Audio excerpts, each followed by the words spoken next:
வீடியோக்களால் நாம் தமிழர் கட்சிக்கு வீழ்ச்சியா வளர்ச்சியா அப்படிங்கிறது பார்க்க வேண்டியது இருக்கு.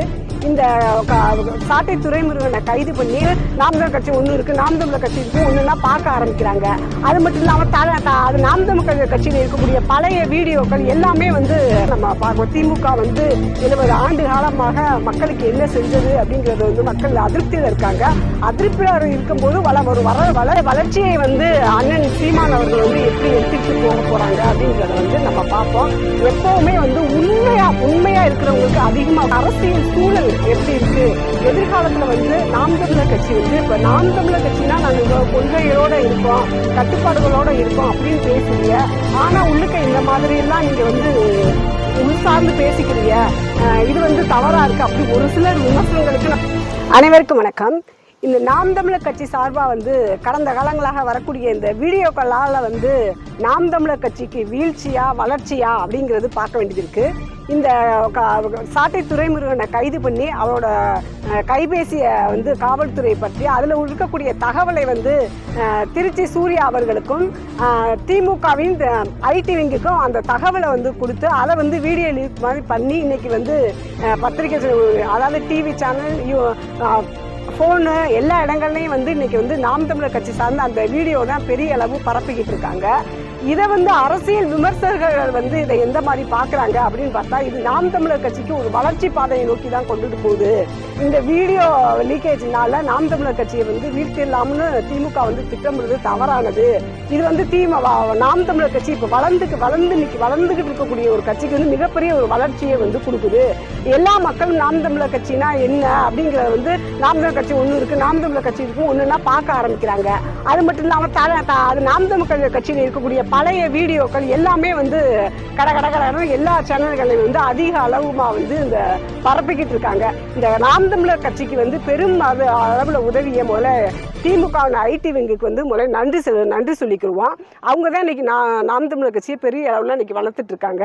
எதுக்குன்னா அவங்க சொல்லக்கூடிய பொய் எது உண்மை எதுன்னு மக்கள் இன்னைக்கு கணிக்கக்கூடிய அளவில் நமது அரசியல் இன்னைக்கு வெட்ட வெளிச்சத்துக்கு வந்திருக்குங்கிறத நம்ம பார்க்கணும். திமுக 70 ஆண்டு காலமாக மக்களுக்கு என்ன செஞ்சது அப்படிங்கிறது மக்கள் அதிருப்தியில் இருக்காங்க. அதிருப்தியில் இருக்கும்போது வளர் கட்சியை இந்த அளவுக்கு டார்கெட் பண்ணி அதை இப்படியே அமைக்கிறணும்னு நினைக்கும் போது மக்கள் ரெண்டு பக்கமும் அதை பகுத்தறிஞ்சு சிந்திச்சு பார்ப்பாங்கல்ல, எதுக்காக இந்த மாதிரி பண்றாங்க அப்படின்னு சொல்லி பார்ப்பாங்கல்ல. அப்படி பார்க்கும்போது இது நாம் தமிழர் கட்சிக்கு ஒரு வளர்ச்சியாக தான் பார்க்கப்படுது. இந்த வளர்ச்சியை அண்ணன் சீமான் அவர்கள் எப்படி எடுத்துக்கிட்டு போக போறாங்க அப்படிங்கிறத நம்ம பார்ப்போம். எப்பவுமே உண்மையா இருக்கிறவங்களுக்கு அதிகமா கோபம் வரும், கடுமையான சொற்கள் வாயிலிருந்து வரவும் வாய்ப்புகள் உண்டுதான். அண்ணன் அவர்கள் இந்த ஆடியோ உண்மையாவே இருந்தாலும் ஒரு வார்த்தைகள் கடினமா பேசியிருந்தாலும் அது யதார்த்தமா நடக்கும். எதுக்குன்னா உண்மை யாருக்கிட்ட இருக்கோ, உண்மையா நேர்மையா இருக்கிறவங்களுக்கு அதிகமா கோபம் வரவும் வாய்ப்பு இருக்கு, தடித்த வார்த்தைகளை பேசுறதுக்கும் வாய்ப்பு இருக்கு. அது நம்ம உலக வழக்கிலேயே நம்ம பார்த்துருப்போம். அப்போ அந்த மாதிரி அவர் பேசின வார்த்தைகள்லாம் இன்னைக்கு எடுத்து பரப்பி விட்டுக்கிட்டு பெரிய அளவில் இதனால நாம் தமிழர் கட்சியவே இந்த ஆடியோ வச்சே முடிச்சிடலாம் அப்படின்னு தப்பா சில புறம்போக்குகள் தெரியுதுங்க. தவறுதலாக பேசிட்டு அந்த ஐடி ரொம்ப மோசமான ஒரு கேவலமான ஒரு செயலை செஞ்சிட்டு இருக்கு. அது மூலமா நமக்கு நல்ல வளர்ச்சி தான் இன்னைக்கு நம்ம அடைஞ்சிட்டு இருக்கோம். அதே மாதிரி இன்னைக்கு அரசியல் சூழல் எப்படி இருக்கு, எதிர்காலத்துல நாம் தமிழர் கட்சி இப்ப நாம் தமிழர் கட்சினா நாங்க இவ்வளவு கொள்கைகளோட இருக்கோம், கட்டுப்பாடுகளோட இருக்கோம் அப்படின்னு பேசுறீங்க. ஆனா உள்ளுக்க இந்த மாதிரி எல்லாம் நீங்க உள்சார்ந்து பேசிக்கிறீங்க, இது தவறா இருக்கு அப்படி ஒரு சிலர் விமர்சனங்களுக்கு நம்ம பதில் சொல்ல வேண்டியது இருக்கு. முதல்ல சொல்லுக்கு இல்லாத மரியாதை பதிவுக்கு என்ன இருக்கு, இப்போ எழுத்துக்கு என்ன இருக்கு அப்படின்னு சொல்லுவாங்க, பேச்சுக்கு இல்லாத மரியாதை என்னப்பா இருக்கு அப்படின்னு. இந்த மாதிரி பதிவுகள் தேவையற்றது தான். இது எப்படியோ ஒரு பதிவாக இருக்கு, அதை பெரிய அளவில் எடுத்து இன்னைக்கு பரவாயில்ல, இது தேவையில்லாத இது நாம் தமிழர் கட்சிகளை மட்டும்தான் இப்படி இந்த மாதிரி வார்த்தைகளை பேசிக்கிறாங்க. இதெல்லாம் ரொம்ப சாதாரண விஷயம். இதுவே திமுக அதிமுக கிட்ட எல்லாம் போய் அவங்களோட இந்த மாதிரி பேச்சுகள் தனிப்பட்ட முறையில் இருக்கக்கூடிய காதலே கொடுத்து கேட்கவே முடியாது. அவங்களுக்கான ரெக்கார்டுகள் வெளியில வரல. ஏன்னா அவங்க இன்னைக்கு பலம் படைச்சு அதிகார பலம் படைச்சு பெரிய அளவில் இருக்கக்கூடிய அவங்களோட செயல்கள் இன்னைக்கு பதிவா அது நீங்கள் இதுக்கு ஆதாரமாக வந்து வெளியில் வரல. எங்களுக்கு சின்ன கட்சி வளர்ந்துச்சு, சின்ன பிள்ளைங்க இல்லை வசதி இல்லாத பிள்ளைங்க அந்த மக்களுக்காகவும் உணர்வார்த்தமாக இணைஞ்சிருக்கும் போது அதை முடக்கிடலாம்னு இந்த ஆதாரங்களை வெளியிட்டுக்கிட்டு இதில் பாப்புலாரிட்டி அடைஞ்சிக்கிட்டு இதில் வந்து ஒரு ஒரு ஒரு இன்பம் அடைஞ்சிக்கிட்டு திரிகிறாங்க. இதை நம்ம பெருசாக நம்ம கண்டுக்கிற வேண்டிய ஒரு அவசியம் வந்து இல்லை. திமுக இதை வந்து அதிக அளவில் வந்து மக்கள் மத்தியில் இதை வந்து பாப்புலாரிட்டி பண்ணுறதுக்கான காரணம் வந்து நம்ம பார்த்தீங்கன்னா ரொம்ப அதிர்ச்சிகரமாக இருக்குது. ஏன்னா இப்போ வந்து ஐயா ஸ்டாலின் அவர்கள் வந்து அமெரிக்கா செல்ல போகிறதாகவும் அவரோட பையனை வந்து துணை முதலமைச்சராக வந்து அறிவிச்சிட்டு போக போகிறதா ஒரு தகவல் பரவிட்டு இருந்துச்சு.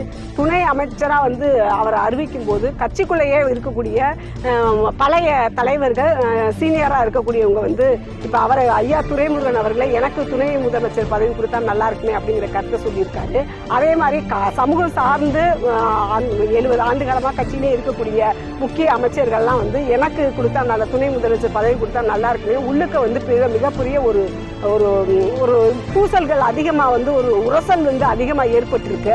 அதையும் மக்கள் மத்தியில் கொண்டு சேர்த்துடக்கூடாதுங்கிறதுக்காக நாம் தமிழர் கட்சியை வந்து இழுத்து விட்டு அந்த அவங்க கட்சிக்குள்ளே இருக்கக்கூடிய அந்த முரண் அதாவது போர்க்கொடியை வந்து அந்த கட்சிக்குள்ளே இருக்கிறவங்களே வந்து போர்க்கொடியை தூக்கியிருக்காங்க. இன்னைக்கு எங்களுக்கு துணை முதலமைச்சர் பதவி வேணும் அப்படிங்கிற மாதிரி தூக்கியிருக்காங்க. இதை மறைப்பதற்காகவும் அந்த ஐடி வந்து இந்த வேலையை வந்து செஞ்சுக்கிட்டு இருக்காங்க.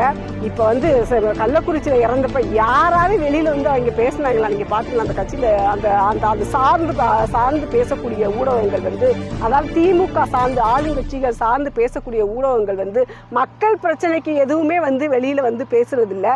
ஏதாவது ஒரு கட்சியை வந்து மட்டம் தடுத்தணும்னா உடனே வந்து எதையாவது வந்து ஒரு இழிவான வார்த்தைகளை பேசிட்டு நாலு புறம்போக்கு வந்து இந்த வீடியோவெல்லாம் வந்து போட்டுட்டு இருக்குது. ஏன்னா எல்லாரையும் குற்றம் சொல்ல ஒரு சிலர் வந்து நியாயமாக பேசக்கூடியவங்க இருக்கா, ஒரு சில சேனல்கள்லாம் பார்க்கவே முடியல, அந்த அளவுக்கு ஒரு கேவலமான செயல்கள்லாம் செஞ்சுட்டு இருக்காங்க. அவங்கள தான் வந்து பேசுகிற மாதிரி ஆயிடுச்சு.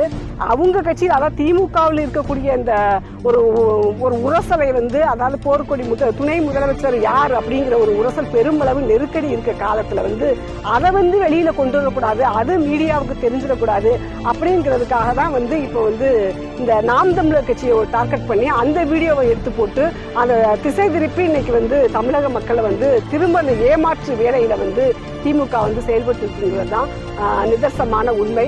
மக்கள் இதெல்லாம் சிந்திப்பாங்க. எல்லாத்தையும் இன்னைக்கு கண்கூடா பார்த்துக்கிட்டு இருக்காங்க. திமுக ஆட்டம் முடிவுக்கு வரும். நன்றி.